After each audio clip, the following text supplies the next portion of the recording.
আসসালামু আলাইকুম। গার্মেন্টস ইন্ডাস্ট্রিতে প্রতিনিয়ত নানান চ্যালেঞ্জের সম্মুখীন হতে হয়। তার মধ্যে অন্যতম হচ্ছে কোয়ালিটি কন্ট্রোল, অর্থাৎ উৎপাদিত পোশাকের মান নিয়ন্ত্রণ।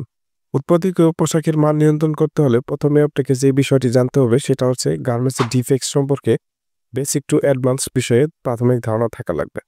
তো আজকের ভিডিওতে আমি গুরুত্বপূর্ণ ২০টি গার্মেন্টস ডিফেক্টস নিয়ে আলোচনা করব উদাহরণ সহ।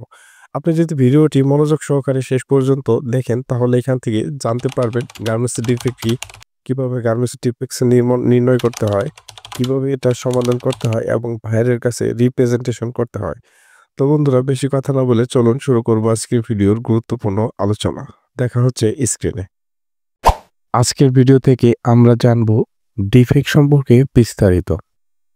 তারপর জানবো ২০টি গুরুত্বপূর্ণ ডিফেক্টস উদাহরণ সহ। তারপর আলোচনা করব গার্মেন্টস ডিফেক্ট নিয়ে গুরুত্বপূর্ণ কিছু উপসংহার, যেটা আপনার চাকরির ক্ষেত্রে অনেক সহায়ক হবে এবং চাকরিতে ডেভেলপমেন্ট করার জন্য আপনাকে অনেক সাহায্য করবে। তো আজকের লাস্ট পয়েন্টটি অনেক গুরুত্বপূর্ণ। অবশ্যই ভিডিওটি শেষ পর্যন্ত মনোযোগ সহকারে দেখবেন এবং অনেক কিছু শিখতে পারবেন। তো চলো বন্ধুরা ডিফেক্টস সম্পর্কে জানবো। গার্মেন্টস ডিফেক্টস কি?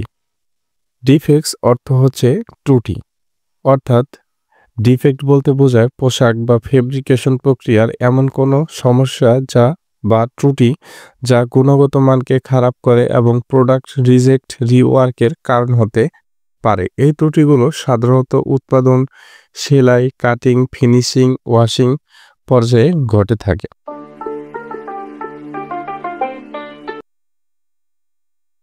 দেন ২০টি গুরুত্বপূর্ণ ডিফেক্টস উদাহরণ সহ আমরা এখন জানব। তো প্রশ্ন নম্বর 1 বা ডিফেক্ট নাম্বার 1, ব্রোকেন স্টিচ, ছেঁড়া সেলাই, সেলাই ছিঁড়ে যাওয়া বা অপূর্ণ। নাম্বার 2, স্কিপ স্টিচ অর্থাৎ ফাঁকা সেলাই, সেলানোর সময় অর্ধেক সেলাই বাদ পড়ে যাওয়া বা কিছু অংশ বাদ থাকা। নাম্বার 3, ওপেন সিএম অর্থাৎ খোলা সেলাই, 2 অংশ সেলাই না হওয়া। নাম্বার 4, আনইভেন স্টিচ অসম সেলাই, সেলাই এক পাশে মোটা এবং অন্য পাশে পাতলা হয়ে যাওয়াকে বোঝায়। নাম্বার 5, ফাঁকারিং ঝুলে যাওয়া অর্থাৎ সেলানোর সময় বডি ঝুলে যাওয়া বা আমরা যেটাকে কুঁচকে যাওয়া বলে থাকি। তো 5টি ডিফেক্টস এখানে আলোচনা করলাম। দেন এখন ডিফেক্টস নাম্বার 6 বা 6, শেডিং। শেডিং অর্থ রঙের তারতম্য, অর্থাৎ একই গার্মেন্টসের ভিতরে ভিন্নতা থাকলে সেটিকে শেডিং বলে।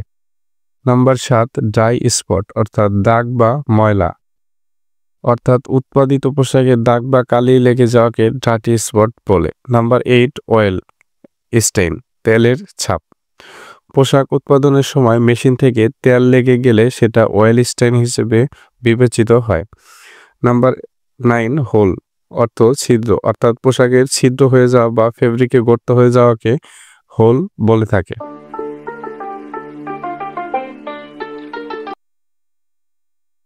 বৃষ্টি garments defects number 10, needle mark, যার অর্থ সূচের দাগ, সেলানোর সময় সুর ভেঙে গেলে যেটা দাগ হয় সেটাকে নিডল মার্ক বলে। নাম্বার 11 বা 11, ডিফেক্টস নাম্বার 11 হচ্ছে ব্রোকেন বাটন, যার অর্থ হচ্ছে ভাঙ্গা বোতাম, উৎপাদিত পোশাকের ভাঙ্গা বোতাম লাগানো বা বোতাম লাগানোকে বোঝানো হয়। নাম্বার 12 বা ডিফেক্ট নাম্বার 12, লস থ্রেড অর্থ হচ্ছে খোলা সুতা, অর্থাৎ সেলাইয়ের সময় সুতা ঝুলে থাকা। নাম্বার 13 বা ডিফেক্ট নাম্বার 13, মিস প্রিন্ট, যার অর্থ হচ্ছে প্রিন্ট ভুল হওয়া। নাম্বার 14 বা ডিফেক্ট নাম্বার 14, টুইস্টিং, যার অর্থ হলো মোড়ানো, অর্থাৎ একটি পোশাকের সাইড সিএম বা ইনসিএম একদিকে মোচড়ানো। নাম্বার 15, রং লেবেল, যার অর্থ হচ্ছে ভুল লেবেল, অর্থাৎ এক সাইজের লেবেলের পরিবর্তে অন্য সাইজের লেবেল লাগানোকে রং লেবেল বলে। নাম্বার 16 অর্থাৎ ডিফেক্ট নাম্বার 16, মেজারমেন্ট আউট, যার বাংলা অর্থ হচ্ছে মাপের ভুল, অর্থাৎ বাইরের রিকোয়ারমেন্ট অনুযায়ী মাপ না হওয়া। নাম্বার 17 অর্থাৎ ডিফেক্ট নাম্বার 17, সিএম স্লিপলেস বা সিপাস, সিম ছিঁড়ে যাওয়া বা টান লেগে সেলাই সরে যাওয়া। দেন নাম্বার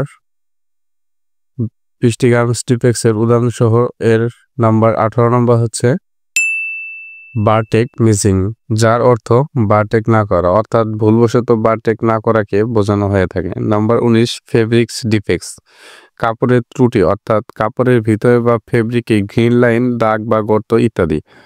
নাম্বার 20 ব্রোকেন জিপার অর্থাৎ ভাঙ্গা চেইন, এমন চেইন লাগানো যেটা খোলা এবং বন্ধ করা যায় না। তো এই ছিল আজকের গুরুত্বপূর্ণ 20টি ডিফেক্টস। প্রিয় বন্ধু, আজকে আমরা ভিডিও থেকে জানলাম গুরুত্বপূর্ণ 20টি ডিফেক্টস। পরবর্তীতে আমি ডিফেক্টস নিয়ে চিত্র সহকারে ভিডিও দেওয়ার চেষ্টা করব। আজকের ভিডিওতে যদি আপনার কোনো কাজে লেগে থাকে ভিডিওটি একটা লাইক দিন, কমেন্টে আপনার গ্রামের সম্পর্কে যে কোনো প্রশ্ন জানাতে পারেন এবং আমার চ্যানেলটিকে সাবস্ক্রাইব করে পাশে থাকুন। দেখা হচ্ছে পরবর্তীতে গার্মেন্টস রিলেটেড কোনো গুরুত্বপূর্ণ ভিডিও নিয়ে। এ পর্যন্ত ভালো থাকবেন, সুস্থ থাকবেন। আল্লাহ হাফেজ।